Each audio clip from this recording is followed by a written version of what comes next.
if you're a beginner or even new to chess and you don't want to spend hours studying opening theory and just want a simple opening that requires no theory and no studying at all, you've come to the right place. Because today I'm going to teach you the London system. It's quite literally the easiest opening in chess, and whatever black plays, you're going to play the same thing. It's a setup-based opening, which means that it really does not care about black's moves, and you'll play basically the same moves 99% of the time. It does get a bad reputation, though, for being lazy and boring and not teaching people about openings enough, but we're with white pieces, and we start out with d4. Now, in the beginner level, 99% of the time, you will get d5 because black just wants to mirror you because they don't know any opening theory as well. And now you go bishop f4. This is kind of like if you played e4, e5, and then bishop c4, except it's with d4. So you'll get a bit more of a positional game and not as attacking. Now, there's many things black can do here, but I'm just going to go first. I'm going to go through the main line, and then I'm going to go through all the areas where black could have done something different. After knight f6, you want to go e3, because you kind of want to delay this knight f3 move. You want to wait to see what black does first, to see if they strike with c5, or if they go e6, or if they go knight c6, or if they go bishop f5. You kind of want to delay this knight f3 move. And if you do play knight f3 too early, it's not a huge deal. You'll probably still get the same position anyway.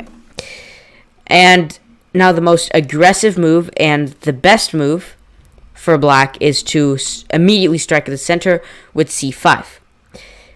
And their plan is to develop their knight behind the c-pawn and maybe pressure your center a bit.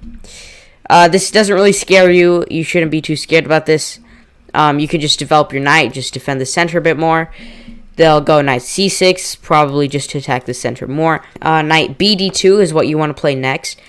There's something in the London where you want to play c3. You want to prevent knight b4. And you've kind of created this little pawn pyramid, if you notice. And that's very good because if your pawns are all in dark squares, they complement the light squares. So your light squared bishop, which goes to d3, will be very good. Your dark squared bishop is luckily outside of this pawn pyramid, so it's also very good. And you've got great development. Black's light squared bishop is blocked, and if they castle, there's an aggressive line here, because since the London is known for being so boring, there's an aggressive line here starting to go at knight e5. They take, and then you take back. Now you're attacking this knight. There's nowhere for this knight to go except to e8, which, let's face it, that's not a good move at all, because on e8, it's literally got no chances for activity. So they'll likely go to d7, and now you can immediately strike with queen h5. And this threatens checkmate, of course. If they go g6, just move your queen to h6. Plans are for h4, h5. If they go f5, hoping that you'll en passant and they get to get their knight back in the game, attack your queen, and also defend checkmate, you don't en passant. Instead, you're going to go g4. Of course, if they take, it's basically checkmate. Starting out with bishop takes h7, and queen h7 is mate. But you'll go g4. If they go g6, of course, you will have to move your queen. But now, if they take, actually, you can sacrifice your bishop on g6. And then you can get your bishop in like this. You can do a lot of stuff. You can go h3, because if they take, of course, it's basically checkmate. Okay, well, that's basically the mainline the London system. That's the mainline London system. But if they don't go g5, and they go knight f6, which is seen, if they go anything other than d5, like f5, the Dutch defense, you're going to have to see some other videos. But you can always play like e4, the Staunton Gambit. There's a lot of aggressive responses to the Dutch defense. If you want to see a video on that, you can just comment that below. But chances are they could go knight f6, in which now you can go knight f3, and it's likely that you'll transpose to the same exact opening, the London system. This is basically the same position you get after knight f6 if you play knight f3.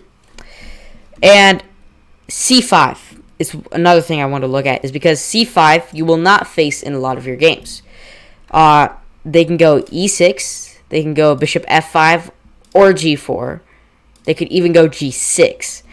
And this is why the London is so great, because you'll find the same exact moves every single time. If they go e6, you go knight f3. Knight f6, you go c3. You've created this little pawn pyramid. After bishop e7, guess what? You go bishop d3. It's the same exact moves. And after castles, knight bd2, it's basically the same thing. And of course, you'll castle too. You can always play knight e5 in the future, followed by queen h5. That's the other line I showed you.